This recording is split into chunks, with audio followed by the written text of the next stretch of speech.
अस्सलामु अलैकुम। मुबारकबाद देता हूँ मैं हमारे ज़ुबैर भाई को, जिन्हें अपना कीमती वक्त निकाला और ये चीज़ आज मैं यहाँ चिनाब वैली फार्म पे आया। वाकई बता नहीं सकता हूँ मैं, मेरे पास लफ्ज़ नहीं है उस चीज़ को इज़हार करने के लिए कि कितनी खुशी मुझे यहाँ पे आके महसूस हो रही है। नेचर से प्यार, अपने इस एग्रीकल्चर को बढ़ावा देना, फार्मिंग को बढ़ावा देना, और उसके बाद इस ज़मीन पे इतनी मेहनत करना। समझिए एक ऐसी बंजर ज़मीन को इतना जरखेज़ कर देना कि उससे सोना निकले। मैं तो यही लफ्ज़ इस्तेमाल करूंगा इस चीज़ के लिए कि ज़ुबैर भाई ने इतनी मेहनत की है। एक पहाड़ पे आके आप, एक स्टीप पे, एक स्लोप पे हैं आप, और उस जगह पे आके आप इतनी ज़्यादा मेहनत कर रहे हैं माशाल्लाह, और एक बंजर ज़मीन से आप सीधे मैं कहूँगा कि सोना निकाल रहे हैं। ये तो मैं बहुत बहुत मुबारकबाद दूंगा ज़ुबैर भाई आपको। आपने जब हमें इन्वाइट किया, बुलाया, तो वाकई मैं चाहता था कि मैं आऊँ। मैं काफ़ी टाइम से कोशिश कर रहा था आने की, बट कुछ काम शाम, आपको पता ही बड़ा बिजी रहता हूँ, तो उस वजह से आ नहीं पाया। बट आज हमने वक्त निकाल ही लिया। हमारा आने का यहाँ मकसद आपको मुबारकबाद देना भी था, आपको एप्रिसिएशन देना भी था, और हम चाहते थे कि आपको इससे और हौसला मिले, आपको थोड़ा और हिम्मत इससे मिले। तो और उसके साथ साथ जो मेन इंपॉर्टेंट चीज़ जो मेरे दिल और दिमाग में थी यहाँ आने से पहले, वो ये थी कि मैं जो हमारी यूथ है, जो हमारी यंग जनरेशन है, जो हमारी जेन ज़ी है, जो हमारी नई जनरेशन है, अल्फ़ा, बीटा, गामा या जेन ज़ी, जो भी नाम दे, उनका जो एक सिस्टम है वो बड़े रिएक्टिव टाइप है, मतलब reactive in positive sense, in positive way. तो मैं चाहता था कि उन तक ये मैसेज जाए कि आपके पास बहुत कुछ है करने के लिए। मेन फोकस मेरा यही था कि मेरे दिमाग में, जो दिल में यही चीज़ थी कि जो हमारी आगे आने वाली यूथ है, आने वाली जनरेशन है, जो हमारा फ्यूचर है, हमारे बनिहाल का, हमारे JNK का, हमारे इंडिया का फ्यूचर, क्योंकि आगे उन्हीं ने आके इक़्तिदार में आना है, उन्हीं ने ऑफिसर्स बनना है, उन्हीं ने टीचर्स बनना है, उन्हीं ने पेरेंट्स बनना है, उन्हीं ने चीज़ें संभालनी है। तो उनको फोकस में रखते हुए मैं चाहता था कि मैं यहाँ आऊँ और मैं सबके साथ ये चीज़ शेयर करूँ कि ये चीज़ें हैं कुछ ऐसी जो हमारे घर में हैं, जो हमारे घर के आंगन में है। अर्निंग घर में है, बिल्कुल, कमाई घर पे है। आपने नोटिस किया होगा ज़ुबैर भाई कि कुछ लोग कहते हैं कि हमारे पास जॉब्स नहीं है, कुछ लोग कहते हैं हमारे पास कुछ करने के लिए नहीं है, कुछ लोग कहते हैं कि हम जी बेकार हैं, हम क्या करें। तो मैं उनको बताना चाहता हूँ, आपके घर में चीज़ें हैं करने के लिए। अगर आपके पास एक मरले का, एक कनाल तो रहने दीजिए, एक मरले का भी लैंड है कहीं पे अवेलेबल, तो आप उससे भी पैसा उगा सकते हैं, है ना भाईजान। तो मैं आप ही से रिक्वेस्ट करूंगा, अभी हम यहाँ आए, हमने देखा सारा, तो आप ही की ज़बानी हम चाहेंगे हमारे देखने वालों को भी, जितने भी लोग हमें देखते हैं, जितने भी लोग हमारी बात सुनते हैं, उनको थोड़ा सा ये चीज़ पता चले कि आप यहाँ क्या कर रहे हैं, किस तरह कर रहे हैं, किस तरह से इस चीज़ को आगे चला रहे हैं, और आगे हमारी यंग जनरेशन के लिए क्या मैसेज रहेगा। और अगर कोई चाहता है, कोई स्टार्ट करना चाहे या कोई इसमें आगे बढ़ना चाहे, तो वो किस तरह से इसमें आए, किस तरह से बढ़े। जी जी, अगर फ्यूचर में आज के बाद हमको देख के या आपकी इस मेहनत को देखकर कोई इंस्पायर हो और वो करे, और मैं तो कहूँगा, मैं तो रिक्वेस्ट करूँगा हमारी यूथ और यंग जनरेशन से कि आप आइए, आप कीजिए। जो आप उधर इधर टाइम वेस्ट कर रहे हैं, 7-8 हज़ार की नौकरी पे किसी के पास काम कर रहे हैं, उससे बेहतर है आप अपने घर पे आके ये एक अपनी लाइफ में चलिए। अर्निंग के लिए भी नहीं, आप एक इसको हॉबी बनाइए। गार्डनिंग, प्लांटिंग, ये एक हॉबी हो आपकी, ताकि आपका जो फजूल का वक्त जो आप उधर इधर चीज़ों में वेस्ट करते हैं, वो आप सही जगह लगे। आपकी बॉडी भी एक्सरसाइज करेगी और आप यहाँ से एक अच्छी अर्निंग भी कर सकते हैं, और उसकी वजह से आपका दिल, दिमाग और माइंड बिल्कुल फ्रेश रहेगा। आपकी बॉडी भी एक्टिव रहेगी, हेल्दी माइंड रहता है एक हेल्दी बॉडी में। तो मैं आपसे रिक्वेस्ट करूंगा, आप ही प्लीज़ थोड़ा सा इसमें एलोबरेट करें कि हमने क्या किया है, आपने यहाँ पे किस तरह से किया है। मैं शुक्रिया अदा करता हूँ शादाब भाई आपका। आप भी एक यूथ के आइकन हो, आप अल्हम्दुलिल्लाह लोगों के मसाइल बाला मुकाम तक पहुँचाने की कोशिश करते पूरी हो। कोशिश रहती है इस भाई। वक्त अल्हम्दुलिल्लाह आप प्रेसिडेंट हो मार्केट में, जो एक हसास जगह है। जी जी बिल्कुल। तनवीर भाई का भी शुक्रिया, डॉक्टर प्रॉफ्सन ये भी आते रहते हैं यहाँ पे। तो अगर हम देखेंगे शादाब भाई की फार्मिंग जो है, farming is a profession of hope. हर वक्त ये हम कोटेशन मतलब हर कहीं जगह हम लिखते हैं। जी जी भाई। तो होप ये तब जुड़ी है, मतलब एक कहेंगे हम, ये जॉब भी है और अर्निंग का इस वक्त अगर हम कहेंगे तो सबसे बड़ा सोर्स जो जरिया है वो फार्मिंग है। अगर आप 20 या 25 साल आने वाले वक्त में देखते हो तो वो एग्रीकल्चर के, मैं चैलेंज के साथ ये कहता हूँ कि 20-25 साल जो आने वाले हैं वो एग्रीकल्चर के, एग्रीकल्चर एंड अलाइड सेक्टर। हमारा नौजवान खेती बाड़ी को अगर वो इन्वेंशन देखता है पूरी दुनिया की, तो कहता है कि एक हवाई जहाज़ ने कश्मीर श्रीनगर एयरपोर्ट से सऊदी अरबिया मुंबई गया, वो 500 पैसेंजर्स लेकर, वो बोलता वो बड़ी इन्वेंशन है जी। लेकिन अगर एग्रीकल्चर में हमारा नौजवान सही तरह से पढ़ाई करेगा तो यहाँ एक एक प्लाट में 60 kg हम वेजिटेबल्स देते हैं।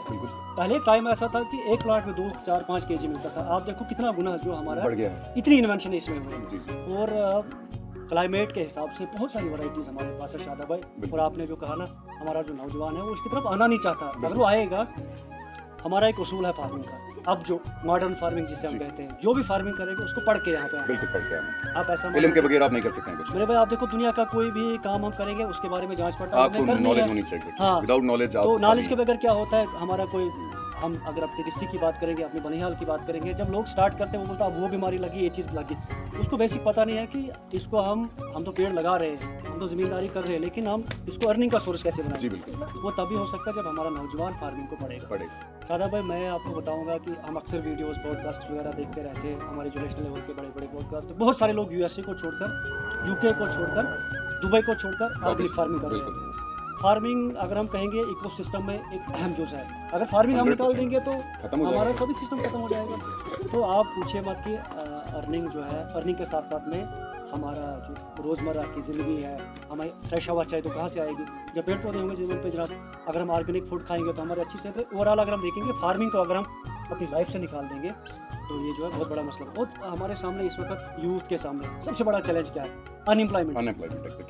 आपने भी कहा कि हमें घर में ये चीज़ें पड़ी है, घर में हमें नजर नहीं आ रही, हमें नजर नहीं आ रही। शादाब भाई, मैं चैलेंज के साथ कहता हूँ, एक कनाल में टमाटर एक बंदा लगाए ना, हमारे बानिहाल की मैं बात करूँ, डिस्ट्रिक्ट रामन की मैं बात करूँ, 1 लाख रुपया मैं उसको एफिडेविट पे लिख करके देता हूँ, और वो भी सिर्फ 3 या 4 महीने में। 3-4 महीने में अल्ट्रा हाई डेंसिटी वो बगीचा लगाएगा, मैं उसको 1.5 लाख रुपया लिख करके दूंगा कि 1 कनाल में वो करेगा। कहने का ये हुआ कि पर मंथ अगर हम लेकर चलते हैं 1 कनाल, अगर किसी के पास जमीन है, वो सिर्फ एक टमाटर लगाता है, उसकी खेती करता है, तो 25,000 वो घर बैठ के अर्न कर रहा है, आराम से करेगा, और उसका माइंड भी सेट रह रहा है, बॉडी भी सेट रह रही है, और किसी के पास नौकरी करने की भी जरूरत नहीं। रूहानी सुकून तभी मिलेगा आपको जब अल्लाह की तकलीफ करदा चीज़ों की तरफ हम गौर फिक्र करते हैं, तो हमें क्या मिलता है? सुकून मिलता है, हम वो फिजिकली मेंटली हर हिसाब से हम जो फिट रहते हैं। तो हमारे आसपास में कुएं है, मतलब ज़राए है हमारे पास, लेकिन हमें दिख नहीं रहे। और बड़ी प्रॉब्लम दूसरी है कि यहाँ के लोग जो है ना, हमारे डिस्ट्रिक्ट रामन के या जो हिलीज एरिया में, यहाँ बोलते हैं जनाब ज़मींदारी से कुछ निकलता नहीं। बिल्कुल शादाब भाई, अल्लाह ने हमारे ऊपर फजल किया और हमने प्रूव करके दिखाया। बिल्कुल, अल्हम्दुलिल्लाह, कि यहाँ पे हम सब चीज़ें उगा सकते हैं। बिल्कुल, आपकी चीज़ें मैं देख रहा था, बिल्कुल बहुत अचीवमेंट। मैं कह रहा हूँ शादाब भाई, हम पूरे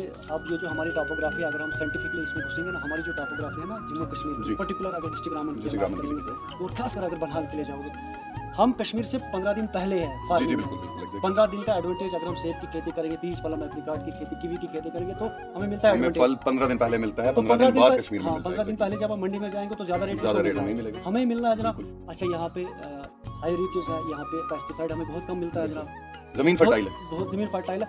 अब बड़े लोगों का एक्सक्यूज ये होता है कि हमारे पास लैंड है, इसीलिए। तो शादाब भाई, आपने देखी, तनवीर भाई पिछले बार आया था, हमारी लैंड पड़ी थी, लेकिन हमने इसके ऊपर वर्क किया क्योंकि हमारा अर्निंग इसके साथ जुड़ा, हमारे रोजमर्रा। मैंने वही बात कही ना कि बंजर जमीन से आपने सोना निकाला, तो क्योंकि मुझे पता है ये मेरा फ्यूचर है, मैं इसके ऊपर इन्वेस्ट कर रहा हूँ। तो दूसरी बात यह है कि फार्मिंग जो है इन्वेस्ट है, आप हमने मकान बना दिया, वापस कुछ नहीं आएगा। लेकिन फार्मिंग में आप 100 पौधे लगाते हो, 3 साल 4 साल के बाद अगर आप ट्रेडिशनल फार्मिंग भी करते हो 3 साल, बल्कि अगर अल्ट्रा हाई डेंसिटी में जाता है, दिसंबर में हमने पेड़ लगाए, तो आज मई का महीना है, आज उसमें सेब लगे। तो ये अर्निंग का बहुत बड़ा सोर्स है। मैं हज़ारों मिसालें आपको ऐसे दे सकता हूँ फार्मिंग के रिलेटेड। अगर हमारा नौजवान आएगा यहाँ पे, उसको रोज़गार का बहुत। और दूसरा शादाब भाई, मैंने दूसरा देखा है, जैसे अभी हम काम कर रहे हैं, पहले तो मैं कर रहा था काम, पहले तो घर वाले विलिंग नहीं थे कि आप ये काम करो, फिर मेरे घर वाले जब उनको रिजल्ट दिखा, जैसे साहब ने यहाँ पे विजिट किया नीचे वाले आर्चर में, फिर घर वाले इन्वॉल्व हो गए। अब हमारा काम ऐसे बढ़ गया कि परमानेंट 2 बंदे रख लिए जनाब, और हालात ऐसे आ रही है आगे जाके हमें बंदे बढ़ाने पड़े। इसका मतलब ये जो काम है ये बरकत वाला काम, ये बहुत अच्छी चीज़ है। तो मेरी यही रिक्वेस्ट रहेगी और यहाँ आने का मकसद यही था, और मैसेज भी हम ये देना चाहते थे सबको, स्पेशली हमारी यंग यूथ जनरेशन को। मेरी तरफ से, मैं खुद अभी यंग हूँ, यूथ हूँ, मैं खुद आगे आया, मैंने हिम्मत की, तभी जाके चीज़ें हुई। अगर मैंने कोशिश ही नहीं की होती तो शायद 1% चेंज भी नहीं होता। अगर मैं कहता हूँ 0.1% भी बनिहाल मार्केट में कुछ चेंज हुआ है तो वो मेरे लिए एक बहुत बड़ी अचीवमेंट है, और मुझे उसका क्रेडिट नहीं चाहिए। मुझे अगर चाहिए तो चाहिए तरक्की, और मैं चाहता हूं कि हमारा बनिहाल आगे जाए। आप देखेंगे कि लिटरेसी रेट हमारे रामन डिस्ट्रिक्ट का सबसे कम है, पूरे ओवरऑल J&K में हम पढ़ाई में सबसे पीछे हैं। वजह क्या है? हमारे बच्चे भी स्कूल्स में जाते हैं, हमारे पेरेंट्स भी बहुत मेहनत करते हैं, मगर मसला ये है कि हमें वो माहौल, वो एटमॉस्फेयर नहीं मिल रहा है। हम जो बलाम एक दूसरे को करते हैं, ये काम उसका था, ये काम उसका था, अपने कंधों से छोड़ देते हैं, तो वहाँ पे ही जो एक सोसाइटी, एक समाज है, वहाँ पे ही वो क्रैश हो जाता है। तो मेरी रिक्वेस्ट रहेगी हमारी इस यूथ और यंग जनरेशन से कि यार, आप लोग ये सोचिए कि आपके पास चीजें हैं करने के लिए। आपके पास, आप लोग कहते हैं ना कि बनिहाल में हमारे पास कुछ करने के लिए नहीं, तो इसलिए बनिहाल में सियासत बड़ी एक्टिव है। ऐसी बात नहीं है, बहुत कुछ यहाँ पे हमारे पास बहुत कुछ है करने के लिए। मैं तो रिक्वेस्ट करूंगा हमारी यूथ से, यंग जनरेशन से, कि आप लोग यार इसको एक हॉबी बनाइए। ठीक है, you don't want to make it a source of earning, but make it a hobby for yourself, so that आपकी बॉडी एक्टिव रहे, सो दैट आपका माइंड हेल्दी रहे, और आपको इसकी वजह से जो ड्रग्स वगैरह हैं या जो बाकी बुराइयां हैं इस समाज की, उनकी तरफ आप जाने से रुके। और मैं चाहता हूं कि बनिहाल बिल्कुल कंप्लीटली ड्रग फ्री एरिया बने। इसके लिए मैं हमारे यहाँ के सारे लोगों से रिक्वेस्ट करूंगा कि सबसे ज्यादा साथ हमें आप लोगों का चाहिए। पेरेंट्स का साथ इसमें सबसे ज्यादा जरूरी चाहिए। एक पेरेंट को मानना पड़ेगा एक्सेप्ट करना पड़ेगा, उसके अंदर अपनी एक्सेप्टेंस लानी पड़ेगी कि आपको अपने बच्चे को कंट्रोल करना है। सबसे पहला स्टेप यही है कि आपके पेरेंट्स, और मेरी रिक्वेस्ट रहेगी, हाथ जोड़ के अपील रहेगी सारे पेरेंट्स से कि आप अपने बच्चों को देखिए, घर आके उनके फोन चेक कीजिए, उनसे पूछिए, कभी कभी हफ्ते में सरप्राइज दीजिए उनको, उनका पीछा कीजिए, इसके साथ उठना बैठना है, कहाँ जा रहे हैं, कहाँ आ रहे हैं, हर दिन भी नहीं कीजिए, कभी हफ्ते में एक बार चले गए, पूरे दिन की उसकी एक्टिविटी वॉच की। तो इसकी वजह से हमारे बच्चे, यंग जनरेशन इन ड्रग्स जैसी लानत से बचेंगे। और मेरी रिक्वेस्ट रहेगी सबसे कि आप फार्मिंग की तरफ आइए। जुबैर भाई एक लाइव एग्जांपल है हमारे सामने यहाँ बनिहाल की, आप कर सकते हैं। If you are willing to do it, you can do it. Thank you so much. अस्सलाम वालेकुम।